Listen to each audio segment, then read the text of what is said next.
Ben écoutez, je ne suis pas dans une position d'accueil, je suis plutôt dans une position d'acteur.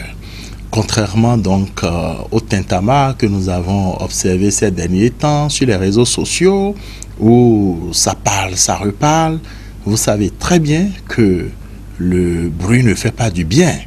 Et donc, le bien ne fait pas du bruit. Pour vous rappeler que c'est depuis 2016, lorsque le chef de l'État, le président Patrice Talon, était en campagne, nous étions avec lui à Glazoué, nous étions avec lui à Klangba, qu'il avait donc fait cette promesse que c'est une route qu'il allait se battre pour qu'elle soit bitumée. Alors, à l'exercice du pouvoir, ça s'est fait que, en faisant l'état des lieux, le gouvernement s'est rendu compte qu'il y avait beaucoup de choses à faire et qu'on ne peut pas tout faire à la fois. Et nous avions échangé avec le chef de l'État qui nous a rassurés et nous a dit, écoutez, avant la fin de mon mandat, ce sera une réalité. Aujourd'hui, nous sommes heureux. Et c'est l'occasion pour nous de dire un grand merci à des sages. Quand je dis le sage, lui-même il sait de qui je parle, je ne vais pas citer son nom.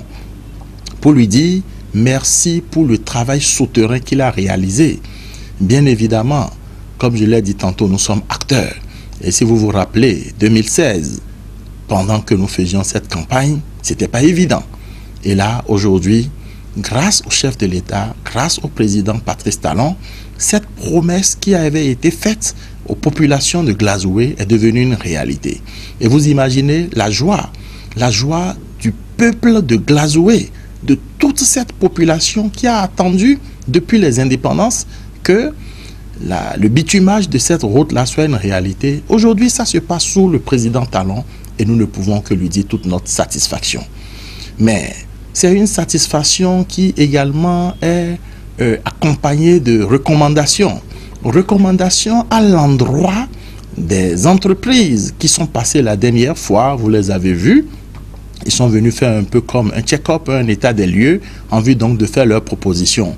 Nous leur souhaitons beaucoup de chance et nous leur souhaitons pour surtout l'entreprise qui va gagner, c'est là la recommandation, de mettre en œuvre toutes les diligences et que ce chantier ne souffre de rien. De toutes les façons, nous sommes les chefs de terre, premiers citoyens de Glazoué, nous allons veiller au grain. Et je saisis l'occasion donc pour demander à la population de remercier. Je le fais déjà suffisamment, mais très bientôt le chef de l'État sera avec nous. Ça va être l'occasion pour la population de lui dire merci. Merci pour avoir pensé à Glazoué, avoir inclus Glazoué dans ce programme avant même la fin de son quinquennat. Voilà.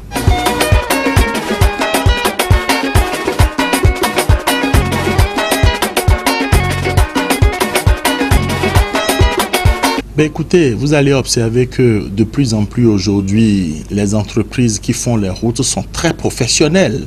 Donc, ils savent mettre en place les déviations là où il faut.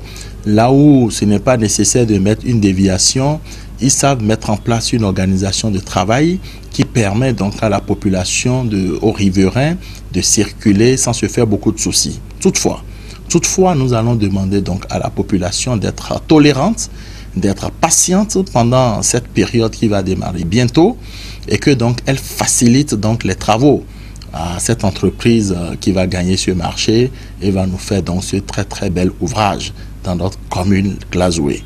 Et nous allons également recommander à l'entreprise, parce que vous savez, c'est une route suffisamment poussiéreuse, nous allons lui recommander, et nous savons qu'ils sont professionnels, nous allons lui recommander de prendre toutes les dispositions pour que le système d'arrosage soit permanent, de manière donc à faciliter tout ce qu'il y aura comme impact nocif sur l'environnement.